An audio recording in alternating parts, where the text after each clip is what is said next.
Welcome back to Panacea आजकल। इस video में हम डिस्कस करेंगे करंट अफेयर्स ऑफ 19 सितंबर 2022। सबसे पहले नजर डालते हैं 19 सितंबर की इंपॉर्टेंट न्यूज के कुछ हेडलाइंस की तरफ। तो सबसे पहले हेडलाइन है हमारे पास that Varanasi nominated as first ever SCO tourism and cultural capital for 2022 and 23। Andaman and Nicobar islands declare India's first Swachh Sujal Pradesh. Next headline, Bajrang Punia wins bronze in 2022 World Wrestling Championship.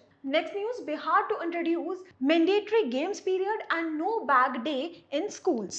Next headline is India stand fourth in global crypto adoption index 2022. Next headline is from sports that Devendra Jhajaria wins silver in World Para Athletics Grand Prix. Next is Pranav Anand becomes India's 76th chess grandmaster. Panacea tutor लाया है एक education platform जहां पर अलग अलग courses जैसे कि IAS, PCS, UGC net, SSC और बैंकिंग एग्जाम्स के लिए ऑनलाइन और ऑफलाइन क्लासेस की सुविधा उपलब्ध है। Comprehensive coverage of all the subjects through quality video lectures है। एप्टीट्यूड का topic that is blood relation, uncles only daughter. He took the throne, तो जो थ्रोन पे एम्परर बैठते थे वो अपने साथ ले गए। Kohinoor diamond, the world famous Kohinoor diamond, वो भी मुगल ट्रेजरी से ले गए। फिर आया इकोनॉमिक प्रैग्मेटिज्म, यानी कि चाहे हमारे आपसे झगड़ा भी है तो भी हम आपसे व्यापार कर रहे हैं। जैसे चाइना है, हमारा झगड़ा होते हुए भी हम उससे व्यापार कर रहे हैं। पीडीएफ नोट्स और उनसे जुड़े हुए रिलेवेंट एमसीक्यूज, साथ ही साथ comprehensive mock tests. So join Panesia Tutor for your successful and bright future. ये देखिए हमने कुछ इंपॉर्टेंट हेडलाइंस। अब स्टार्ट करते हैं अपनी न्यूज की डिस्क्रिप्शन के साथ। Starting with the first news is about Varanasi की वाराणसी बन गई है एससीओ की पहली tourism and cultural capital of 2022-23। पहली बार एससीओ की full form Shanghai cooperation organisation, इसके बारे में हम पहले भी बात कर चुके हैं। अभी अभी इसकी जो मीटिंग ऑर्गेनाइज की गई थी दैट वाज इन उज्बेकिस्तान। तो उज्बेकिस्तान की उस मीटिंग में ये डिसाइड किया गया कि आने वाले साल 2022 और 2023 के लिए वाराणसी हो जाएगी आपकी tourism and cultural capital, which is decided in 22nd meeting of SCO organised in Samarkand of Uzbekistan. Particularly इसे कल्चरल कैपिटल डिक्लेयर करने का मेन एम क्या है? It's main aim is to promote tourism, cultural and humanitarian exchange between India and SCO member countries। इसी particular main M के under Varanasi में बहुत अलग अलग तरीके के कल्चरल इवेंट्स जो हैं वो ऑर्गेनाइज करवाए जाएंगे और इन इवेंट्स में SCO के सारे ही मेंबर कंट्रीज जो हैं वो पार्टिसिपेट करने वाली हैं। तो यहाँ पर हमें ये भी जानना पड़ेगा कि SCO की मेंबर कंट्रीज हैं कौन सी। तो SCO में टोटल हमारी 8 मेंबर कंट्रीज हैं, जिनमें हैं China, Russia, Kazakhstan, Kyrgyzstan, Tajikistan, Uzbekistan, India and Pakistan. तो ये है 8 member countries of SCO. SCO का हेडक्वार्टर है बीजिंग, चाइना में। Moving on to next news. Next जो हमने डिस्कस करना है that is related to Andaman and Nicobar island, जो बन गया है इंडिया का पहला स्वच्छ सुजल प्रदेश। हमारे यूनियन जल शक्ति मिनिस्टर, जिनका नाम है गजेंद्र सिंह शेखावत, इन्होंने डिक्लेयर कर दिया है अंडमान एंड निकोबार को पहला स्वच्छ सुजल प्रदेश। ये पर्टिकुलर टाइटल क्यों दिया गया है अंडमान एंड निकोबार को? क्योंकि पहली बार इंडिया की कोई स्टेट या फिर यूनियन टेरिटरी ऐसी है जिसके सभी विलेजेस को प्रोवाइड किया गया है हर घर जल certificate and all villages are verified as open defecation free। इससे पहले 22 मार्च 2021 जो कि मनाया जाता है as a world water day, तो वर्ल्ड वाटर डे के ओकेजन पे भी अंडमान एंड निकोबार ने यह डिक्लेयर किया था कि ये बन गया है 100% coverage of rural house hold with tap water connection. मतलब हर एक घर में पानी अवेलेबल है, हर एक गाँव के घर में टैप कनेक्शन जो है वो जा चुका है और ऐसा करने वाला ये 3rd state and UT declare कर दिया गया था। इससे पहले जो स्टेट है that is Goa and Telangana. तो गोवा एंड तेलंगाना वो है जहां पर 100% रूरल हाउस होल्ड में टैप कनेक्शन अवेलेबल है एंड 3rd नंबर पे आता है हमारा अंडमान एंड निकोबार आइलैंड्स। इसके बारे में कुछ स्टैटिक पॉइंट देखते हैं। यहाँ के जो लेफ्टिनेंट गवर्नर हैं इनका नाम है एडमिरल DK जोशी एंड यहाँ की जो कैपिटल है that is port Blair. Next news is directly from world wrestling championship, जिसमें बजरंग पुनिया ने ब्रॉन्ज मेडल जो है वो अपने नाम कर लिया है। तो बजरंग पुनिया जो कि इंडियन एस रेसलर है, इन्होंने दोबारा से मेंस की 65 kg की कैटेगरी में ब्रॉन्ज अपने नाम कर लिया है। This particular event of World Wrestling Championship 2022 is organized in Belgrade, Serbia. और इस पर्टिकुलर इवेंट में इन्होंने सेबेस्टियन रेवेरा को हराकर एंड 11-9 के स्कोर के साथ इंडिया को दूसरा मेडल जितवाया है इस पर्टिकुलर इवेंट में। मतलब कि अगर वर्ल्ड रेसलिंग चैंपियनशिप की बात करें तो ये इंडिया का दूसरा मेडल था।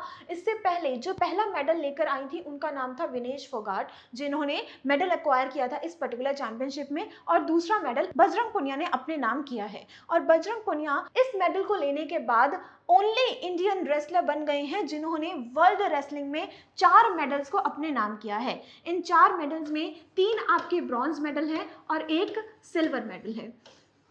इससे पहले Bajrang Punia world wrestling championship में ही 2013 में ब्रॉन्ज मेडल लेकर आए थे, 2018 में सिल्वर मेडल लेकर आए थे और उसके बाद दोबारा 2019 में ब्रॉन्ज मेडल लेकर आए थे। और अब ये जो चौथा मेडल 2022 की चैंपियनशिप में इन्होंने अपने नाम किया है, इसके बाद ये बन गए हैं ओनली इंडियन रेसलर जिनके पास 4 मेडल्स हैं of world wrestling championship. Moving on to next news हमने डिस्कस करनी है बिहार के बारे में, जहां पे बिहार की गवर्नमेंट ने डिक्लेयर किया है मैंडेटरी गेम्स पीरियड। मतलब कि हर एक स्कूल में हफ्ते में एक दिन ऐसा होगा जहां पर स्टूडेंट्स बैग स्कूल नहीं लेकर जाएंगे, वो सिर्फ टिफिन लेकर जाएंगे। वहां पर उन्हें एक्टिविटीज करवाई जाएंगी अलग अलग तरीके की, स्पोर्ट्स की तरफ स्टूडेंट्स को मोटिवेट किया जाएगा और हफ्ते में एक बार उनके लिए रहेगा no bag day. Main objective क्या है इस तरह की डिक्लेरेशन का? That to encourage students in various activities which can positively impact their learning. अलग अलग तरीके की एक्टिविटीज के लिए स्टूडेंट को मोटिवेट करना एंड स्पोर्ट्स से रिलेटेड उनमें ज्यादा इंटरेस्ट जगाना is the main objective of this declaration, which was taken under the initiative National Education Policy 2020. This particular declaration is both for state run schools and private schools. तो कोई भी school हो, किसी भी तरीके का स्कूल हो, हफ्ते में एक दिन उन्हें मैंडेटरी गेम्स पीरियड जो है वो देना पड़ेगा स्टूडेंट्स के लिए। तो बिहार के कुछ स्टैटिक पॉइंट्स की तरफ नजर मारते हैं। यहाँ के सीएम का नाम है नीतीश कुमार, गवर्नर का नाम है फागू चौहान एंड कैपिटल है यहाँ की Patna. Next news is related to global crypto adoption index, जो कि जारी किया गया है by blockchain analysis platform Chainalysis के द्वारा। जिस पर्टिकुलर इंडेक्स के रिपोर्ट के अकॉर्डिंग इंडिया ने एक्वायर किया है 4th position. India is on 4th rank in this list. पिछले साल से इंडिया जो है वो 2 स्टेप्स नीचे आ गया है, 2 स्पॉट नीचे गिर गया है पिछले साल की रैंक के हिसाब से। और इस पर्टिकुलर इंडेक्स के हिसाब से जिस कंट्री ने टॉप किया है दैट इज वियतनाम। वियतनाम लगातार दूसरे साल टॉप पर रही है इस पर्टिकुलर इंडेक्स में। सेकंड नंबर पे जो कंट्री है that is Philippines and third number पे जो कंट्री है that is Ukraine and India acquires 4th rank. अगर बेसिकली देखा जाए तो इंडिया ने क्रिप्टो करेंसी के इस इंडेक्स में यूएस, यूके, ब्रिटेन जैसी कंट्रीज को भी पीछे छोड़ दिया है एंड 4th रैंक एक्वायर कर लिया है। चाइना की बात करें तो पिछले साल तो चाइना टॉप 10 की लिस्ट में भी नहीं था, टॉप 10 की लिस्ट से भी बाहर 13th पोजीशन पे था। लेकिन इस बार 2022 के इंडेक्स में इसने दोबारा से टॉप 10 में जगह बना ली है। क्रिप्टो करेंसी को इंडिया में भी प्रमोट किया जा रहा है, बट इसके टैक्सेशन के लिए गवर्नमेंट ने किसी तरीके का कोई परफेक्ट ले डाउन अभी तक तैयार नहीं किया, except one thing that crypto tax is of 30%। किसी भी क्रिप्टो करेंसी पर 30% का टैक्स जो है वो पे करना पड़ेगा to Indian payers. Moving on to next news है देवेंद्र झझारिया के बारे में, जिन्होंने world para athletics grand prix में सिल्वर मेडल जो है वो एक्वायर कर लिया है। देवेंद्र झझारिया जैवलिन थ्रोअर है, जैवलिन थ्रो गेम से रिलेटेड है एंड पैरा ओलंपिक्स में भी गोल्ड मेडल लेकर आ चुके हैं। तो इस बार world para athletic grand prix जो कि ऑर्गेनाइज किया गया था इन मोरक्को, उसमें इन्होंने सिल्वर मेडल एक्वायर किया है। Devendra acquire this target of 60.67 meters and grab a silver medal। Para Olympics में लगातार 3 बार देवेंद्र जो है वो मेडल एक्वायर कर चुके हैं और ये पहले इंडियन पैरा ओलंपिक प्लेयर हैं जिन्होंने 2 बार गोल्ड मेडल एक्वायर किया है इन पैरा ओलंपिक्स। तो पैरा ओलंपिक्स में 2 बार गोल्ड मेडल एक्वायर करने वाले पहले पैरा ओलंपिक प्लेयर का नाम है Devendra Jhajharia. World para athletics grand prix के बारे में जानते हैं। इसका वेन्यू था मोरक्को, जो कि खेला गया 15 से 17 सितंबर 2022 तक। आगे मूव करते हैं। नेक्स्ट न्यूज जो हमने डिस्कस करना है that is related to Pranav Anand. Bangalore के एक बॉय प्रणव आनंद जो कि बन गए हैं अब इंडिया के 67th ग्रैंड मास्टर।